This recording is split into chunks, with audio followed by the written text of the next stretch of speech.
Hello, my name is Mercury, and welcome to this brand new episode of Media Buffet.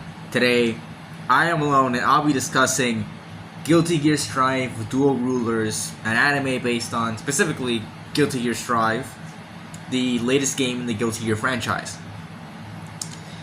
Now, it might be a complete and utter fucking surprise to everyone here, but I have never played Guilty Gear. Or Guilty Gear Strive, or any Guilty Gear games, for that. I implied that by saying I didn't play Guilty Gear. I've never played any of them. The only experience I have is secondhand a bunch of friends of mine who are big Guilty Gear fans, and me playing the beta that they did for the the 3-player tag team game mode that they added to the game. And yeah, no, that is legitimately my entire exposure to this franchise. that is it. I know some of the lore, a little bit more thanks to this show, but I know some of the lore, some of the characters. It's very, very bare bones what I know about the actual game itself, but yeah, no, I know a little bit about the game. But I feel like it was enough for me to go into the show to understand some of it. And this show definitely filled in the gaps for what I didn't know. But yeah, we'll get into that. We'll get into that in a bit. But yeah, I had never played any Guilty Gear. Like I said, never. This is pretty much my first experience going into something fully, Guilty Gear. Aside from just playing Strive a little bit for a day, an hour or so. I want to get the game. It just seems really fun, but I just haven't got. There's other games that I want to play, so I haven't had the best time to sit down and buy it and play it, I guess. But yeah, I don't know much more to say. This is our first anime, not our first anime episode in a while. It's there was Dragon Ball. I completely forgot. But yeah. I should just get into it. Starting off what we always start off with the visuals and the action. And this show is interesting in that regard. This show has some very interesting ideas with its animation. So, I guess for those who don't know, I don't know who doesn't. If you're probably listening to this, thinking about to see if this is worth watching as a Guilty Gear fan, or it's just I don't know, maybe a watcher, just the serial watcher of anime or shows in general. Maybe you don't know this. Maybe you do. Probably you do. If you, again, I said you're watching this, probably a Guilty Gear fan, seeing if this is worth watching. By the way. You can check out an early version of these reviews, very short, not as long as this will be. I don't know if this will be long. There's not much to say here. This show is a grand total of 8 episodes that are 2 hours, that are 20 minutes long. This show can be finished in 4 hours in a sitting. It's not a gigantic task to get through this show. It is for me, though. I think I've spoken about it, but I cannot binge watch. It is an impossibility for me. Doesn't matter how much I like the show or not. I can't binge watch. The only time I think I've officially gone on and binge watch was actually the next episode that I'm gonna cover, which is Dandadan. It was the first show I've genuinely kind of binge watched. The thing is with Dandadan, I think I'll explain it there, but I'll give the brief notes here. I started watching the show when it was airing, and I'm pretty sure I stayed up to date quite a bit until episode 4-ish. I finished the first 3 episodes, then I dropped it. Not because of anything. It was just I'll catch up and never did. I think there was some other stuff going on there. I just could not finish the show on time, but. I did recently. I watched the last 9 episodes in a day, So that's like the closest thing I've been to actually binge watching something. So yeah. That's like the closest experience. And I didn't feel sick afterwards, so I think I'm improving in that regard. So remember, when I was watching Edge Runners, Cyberpunk Edge Runners, which by the way is getting a sequel series or something like that, like a second season. I don't know if it's second season, I don't know if it's a sequel series. It's called Cyberpunk Edge Runners 2, which is a really weird thing for like, I don't know why you would call a show some like the same show as before but 2. I've never seen that before.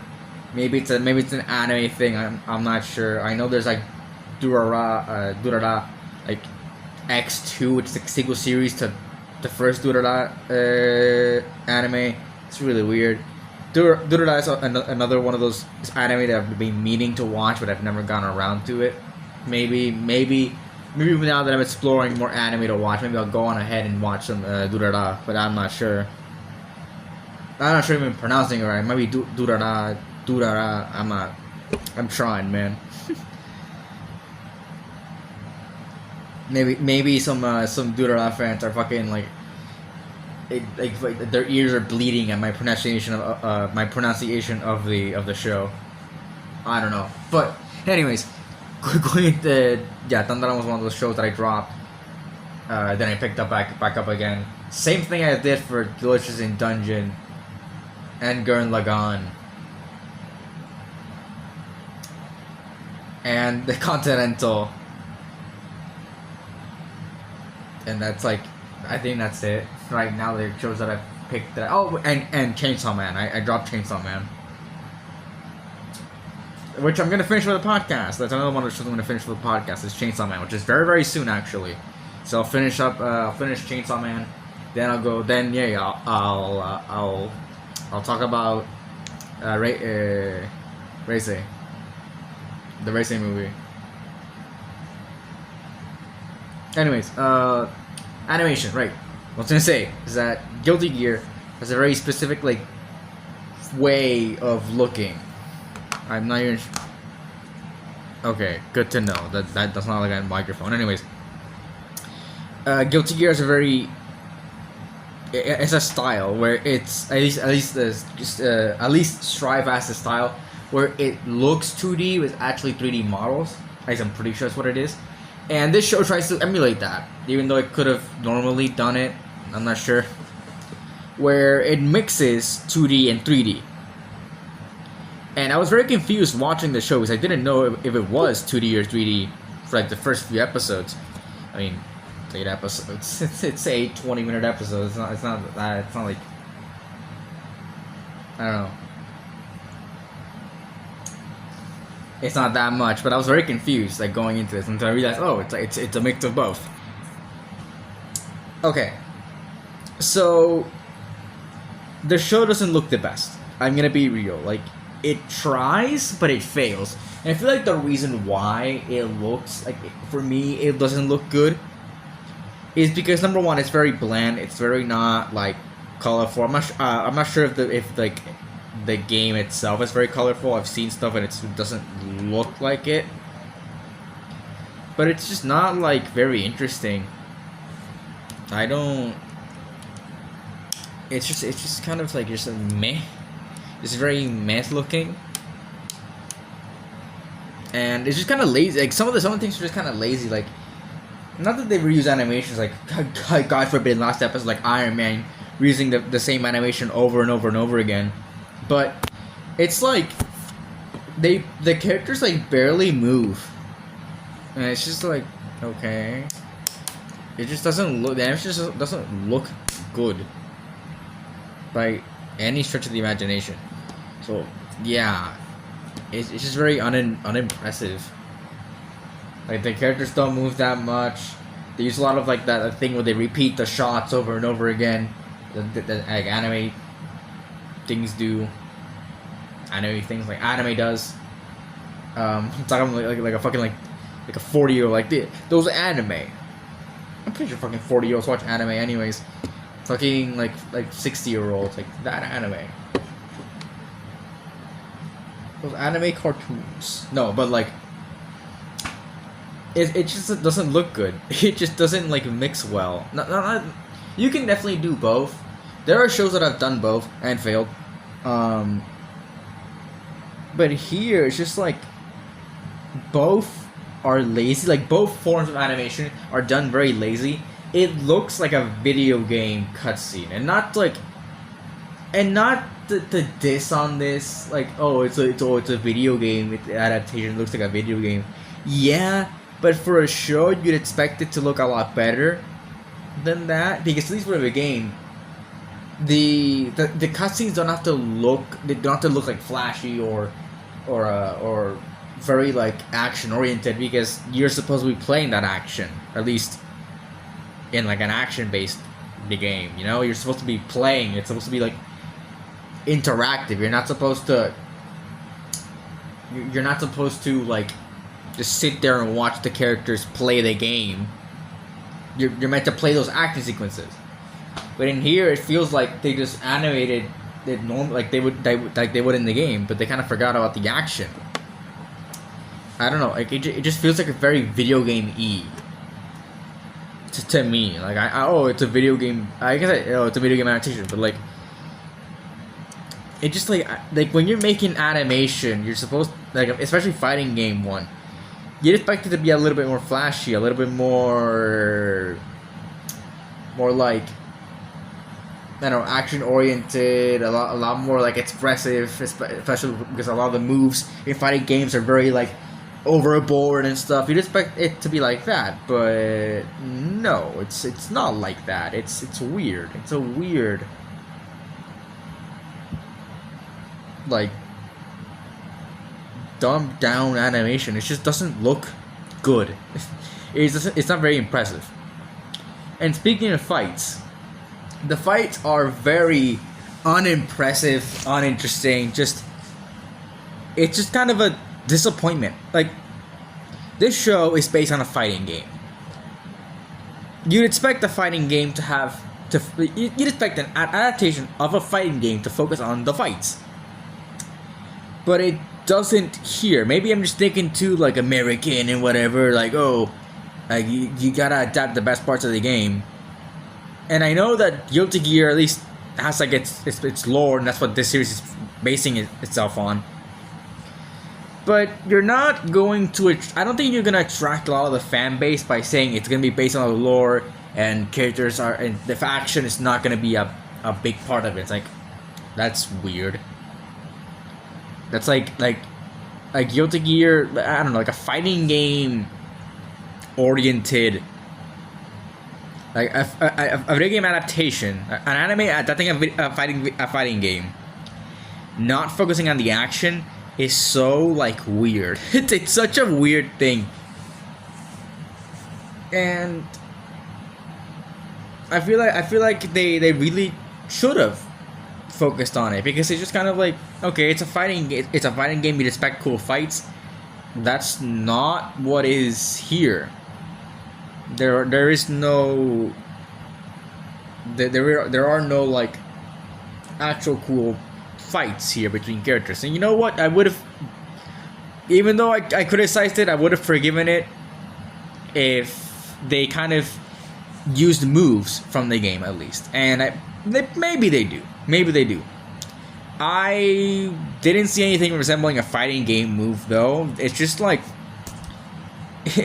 they just used the characters from a fighting game and just didn't revolve anything around that concept. It's just like, they don't use any fighting game style moves, or at least moves I've seen from the game.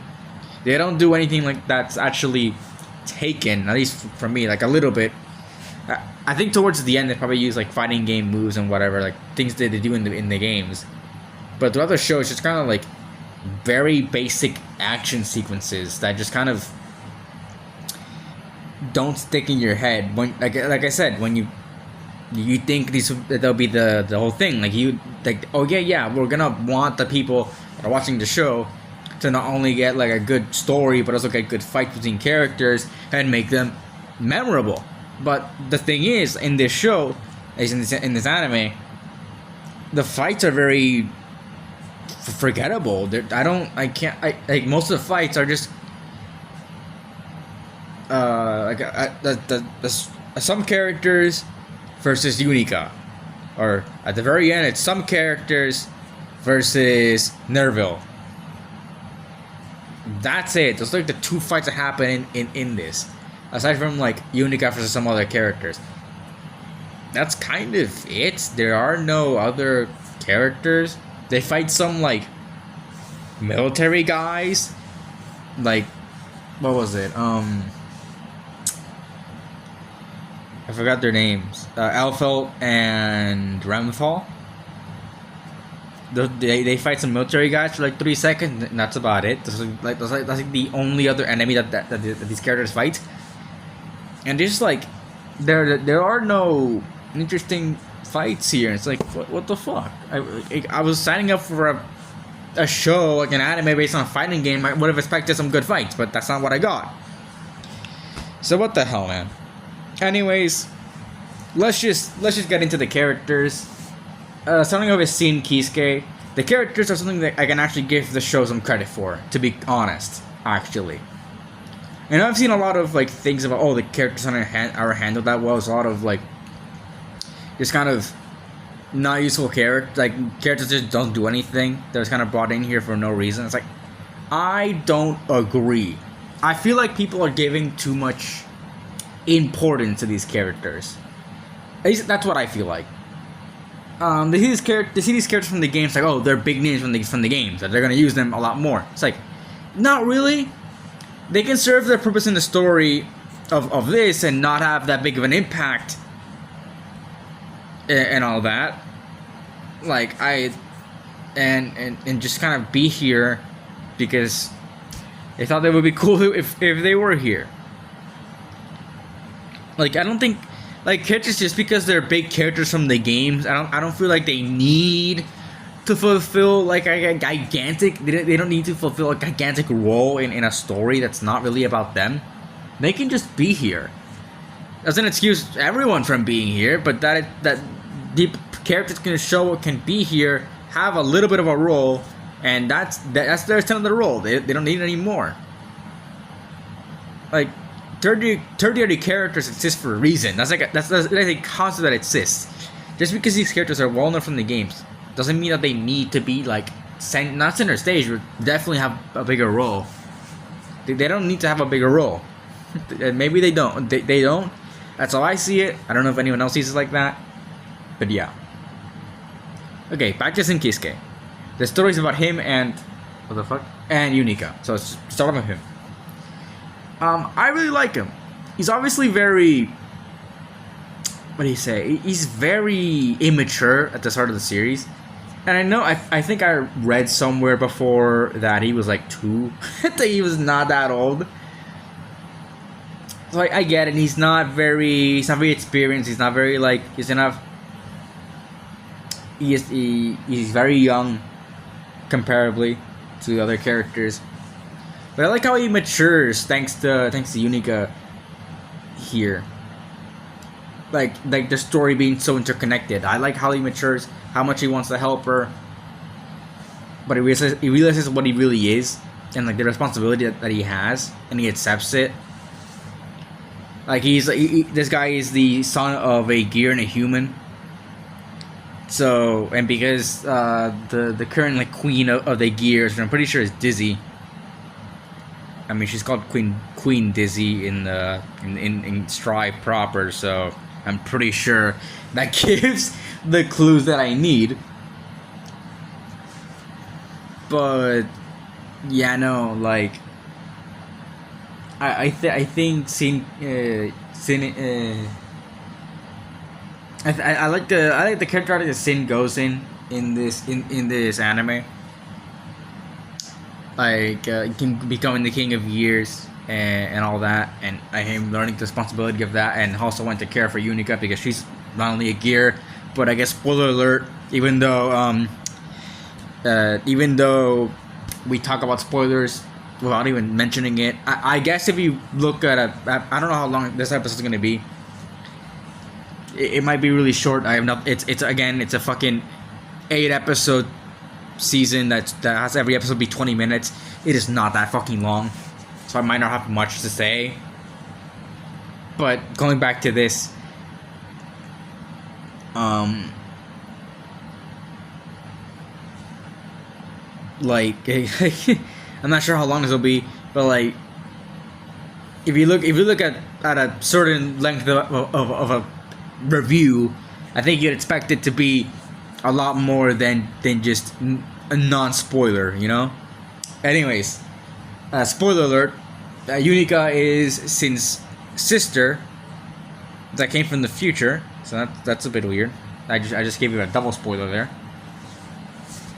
And he's a gear, she's a gear, so he cares about her, not only because of their family ties, but because of, you know, he's the king of gears,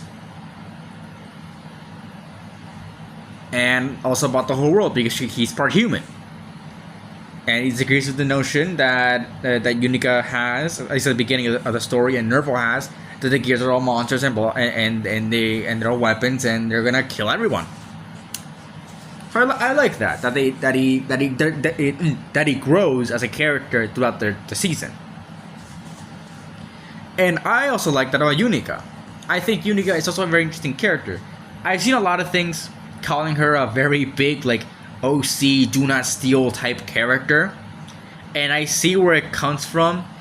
Because it's like all the telltale signs of that kind of character. She is the daughter of the two most important characters of the entire series, I'm pretty sure. Again, like Kai Kisuke and Dizzy. Like I get it. And she has she has angel wings, she's a gear, she's a command type gear. And it's like there's a lot of stuff that makes her like super powerful and stuff. And she comes from the future and all that. Like, I get it, and I get the complaints about that very, very well, but I feel like she works. I like the twist that they have, again, with her being a gear and her pretty much working against her own kind, and how that affects her, and how being lied to about her father affects her, and like the whole thing with Nerval. I'll get into him as a character later, but I like the effects he has on her. That's mostly just a thing on Unica, rather than like a thing on Nerval, because Nerval is his own whole can of worms. So we'll get into him later. But I like Unica a lot as a character. There's not much else to her other than like all of that, and I feel like her and Sin, I think work together as a pair of characters really well.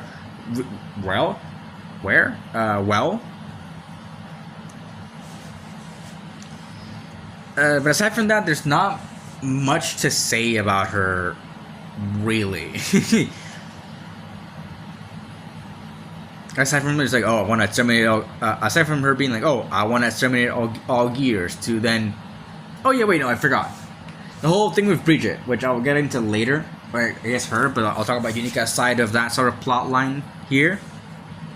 I like how she realizes and how they made like Bridget's transition kind of a really important part of both her story,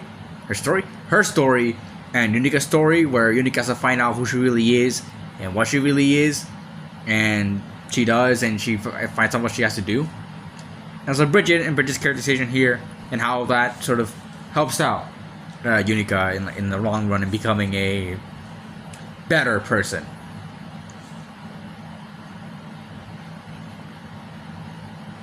But yeah, like I like Unica a lot, and how much she grew as a character throughout the season. Well, this show's gonna be only one season long, I'm pretty sure. But yeah, let's move on to Soul Bad Guy. I'm getting into characters that don't really do much. Soul is very interesting. It's a very interesting case here. He is here. He does like the third most out of any character here. And I like the relationship he has with Sin. It's a very weird one, because he takes care of Sin as like a surrogate, not surrogate, but like an adoptive father. Then it's like from like Kai and Dizzy, but then it's like like Soul is Daisy's father. So that's weird. That's weird. Also, that whole thing was like revealed at the very end. I think I'll get into that, like explaining the game. I'll get into that. It's very weird. But yeah, I like Soul. I like that he's not just kind of like a very overprotective of Sin. He's not just like a one-note character. I like that he actually has, I don't know, a character. I like that he's not just like, oh, you can't go here, you can't do this, you can't do that. I like that he actually has like nuance as a character, and not only that, but he helps out like seeing his journey and stuff, and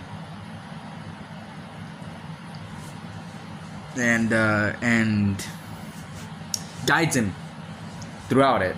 And again, like poses some not again, like poses some like different viewpoints here and there, where it's like oh, if you can really do this, or like, and putting out like the big responsibility of him being in the King of Gears, and like talking him into it, and talking about how important it is. Like, yeah, like I like that he sort of, again, he's like the father figure for Sin. So yeah, like I like that about his character. Next up is Bridget, which I did talk about a little bit, but I like how she's not very important. Like she's not like she doesn't have a big role in the story, but she's important to Unica's side of the story. I like how she's not just kind of here because she's one of the more popular characters in Guilty Gear. I mean, she is, but she's not just kind of there. Who's this guy? Oh shit. Okay, there we go. But yeah, like I like she actually has like a role here, where she tends to Unica, she helps her out, and she also kind of guides Unica in a way where she guides her to like, oh, like realize that you're not what other people tell you. You are yourself, and you decide what you are. So yeah, aside from that, she doesn't have like a very like big growth in the story. But I feel like it's a very important character to Unica's story as a whole. So yeah, like she's good. Then there's the main villain, Nerval Hammer. Okay, this guy sucks. I feel like this is the big reason why we didn't get a lot of good fights. Is because this character is just kind of like very basic. I've heard that Guilty Gear is very good at villains, and this is kind of like, this is just very basic. For what the character, like the good guys, heroes in quotation marks are. Nerve is just kind of like, oh, I hate gears and I want to kill them all, and that's it. It's like, okay, really? That's it? I guess it helps out like Unica in her story of her being a gear, and her father despising her because of it, I guess in some way. But him needing her to be alive for like his plan to work. But like that's it. That's it. Nerval just sucks. Nerval's just kind of like just mid. The definition of mid.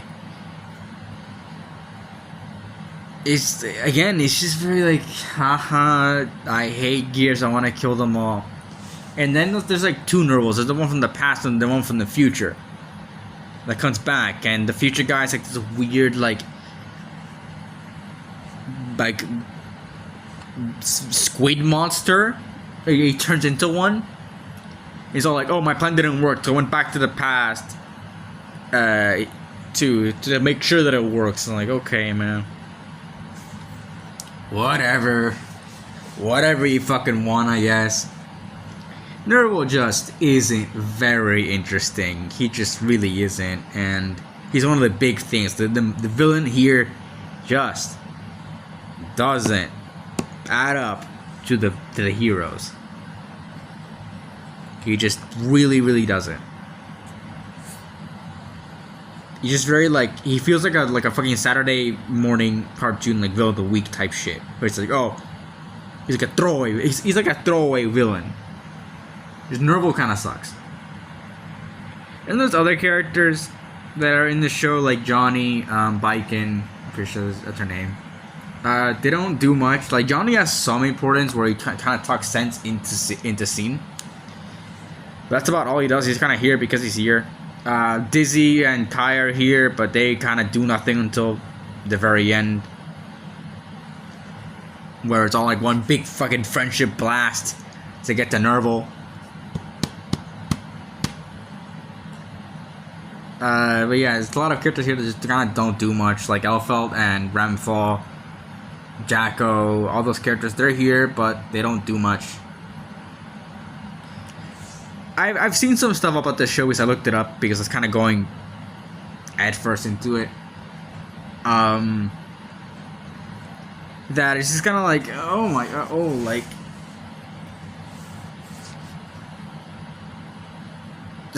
this character didn't show up here and this character didn't show up here.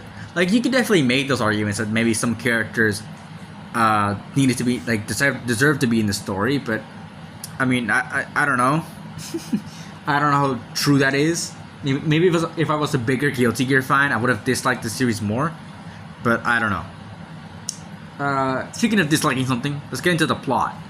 This show may have its good characters and some, I mean, except for Nerval. This show may have some good characters,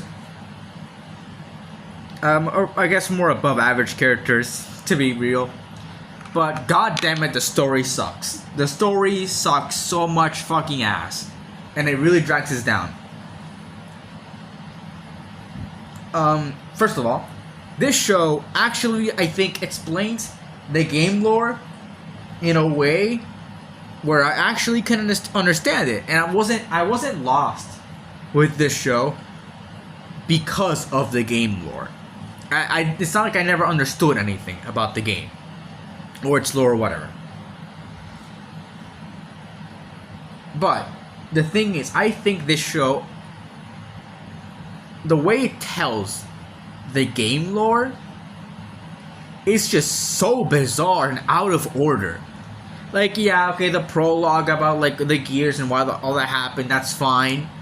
But, like, we don't learn that, we kind of have presumptions, but we don't learn that Soul is a gear of, like, episode, like, 3 or 4 or some shit like that. We don't learn at all that Soul is Dizzy's father until legit the final few episodes.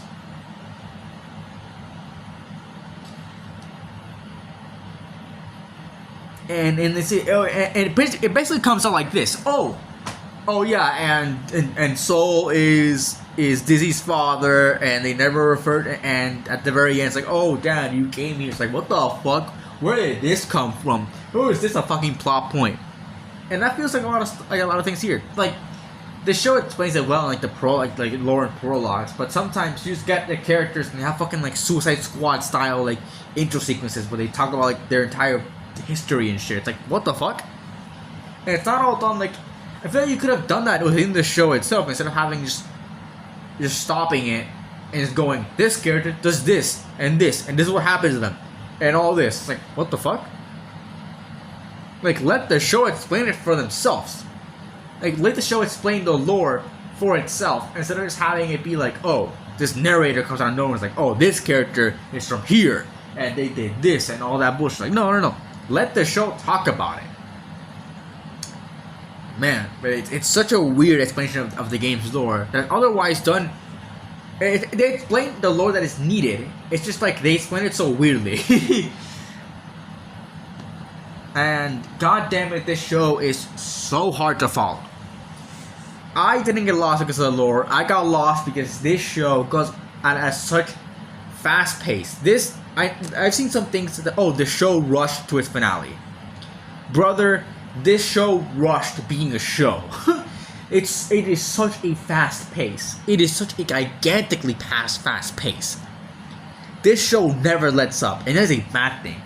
It's not like a show that never lets up being like and building itself up. This show is just like a fucking speeding car through the plot line. It is absolutely diabolically fast, and it made it so hard to follow. I found myself rewinding shit many times because I didn't understand what was going on. It is such a fast pace. You barely have any time to like recognize things are happening or like why they're happening. It is a mess. It is a mess of a pacing. It is so fast paced that you end the episode, it's like, what the fuck just happened? I don't understand shit. It just went so fast. It just went so fast. And you never got like this feeling that shit was actually happening and what mattered and what didn't, and what was like things just happened, and it doesn't make any sense because you don't have the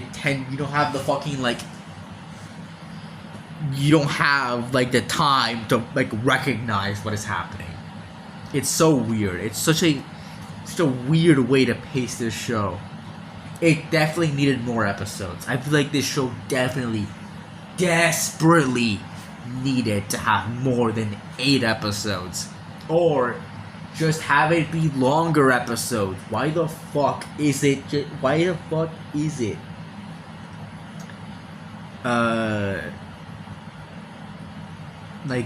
Just this short. If it's gonna be so rushed. But yeah, no, the plot is just a complete mess, and I don't know. It just doesn't it's just like I'll do this and do that. It's like, okay, man, it is terrible. It is like very not well written. Everything that goes on in the show actually. But this show like never slows down. It is worse off because of it. But yeah, I want to touch upon the future of this sort of thing, of like, I guess, Guilty Gear show, like anime in general. I hope they do a better one at some point. I hope they do something that's a little more friendly to watchers, like viewers in general, because this is just not how we need to do things here. It's just not good. It's just not good. Not good. This is not what it needs to be. I hope that they either do something else. I know this anime's done. This anime's done. Whatever, we're not getting a second season. But if they ever do another one, I hope it's better. Just better pacing. I guess if you want to satisfy some fans, maybe better use of characters. Better animation, for God's sakes. Jesus Christ, this needs better animation and better fights. But yeah, because this show lacks a lot of things, like a coherent plotline. A character that I didn't even mention is Axel Lowe. He shows up for like 2 episodes, like two scenes, and he gets explained. He gets a little section, and I guess that's how Nervo found out about time travel and how to use it. But he shows up 2 other times, and it's so okay, what? And you think at some point, Soul knows about Axel, so you think that they're gonna go meet Axel and talk about the time travel stuff, but they never do. But Axel just shows up at the very end, like, hey, I'm here too. It's like, okay, what the fuck?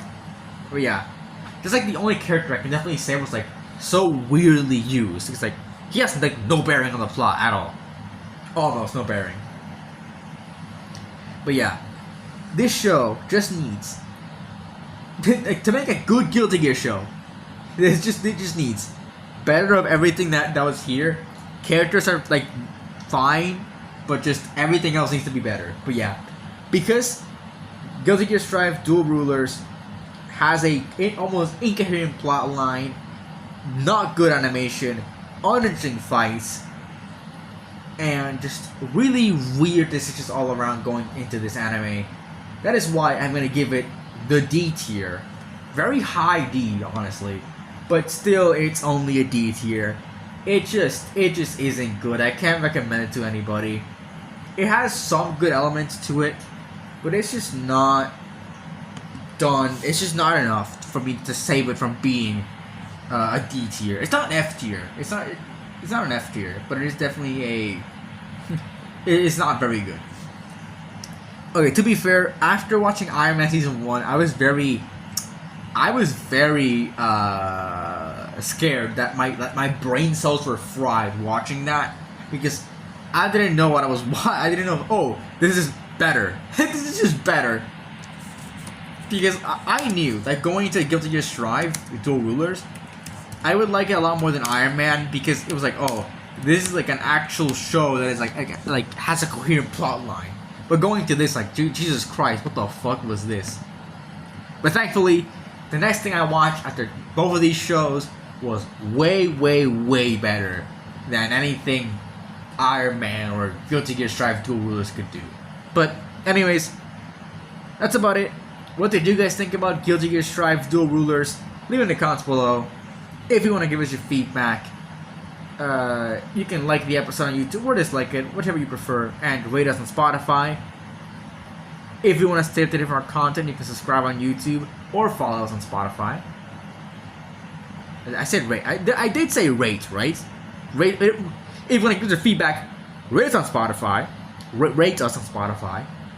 And follow us if you want to stay up to date with our content. If you want to follow any of our other socials, they're in the description.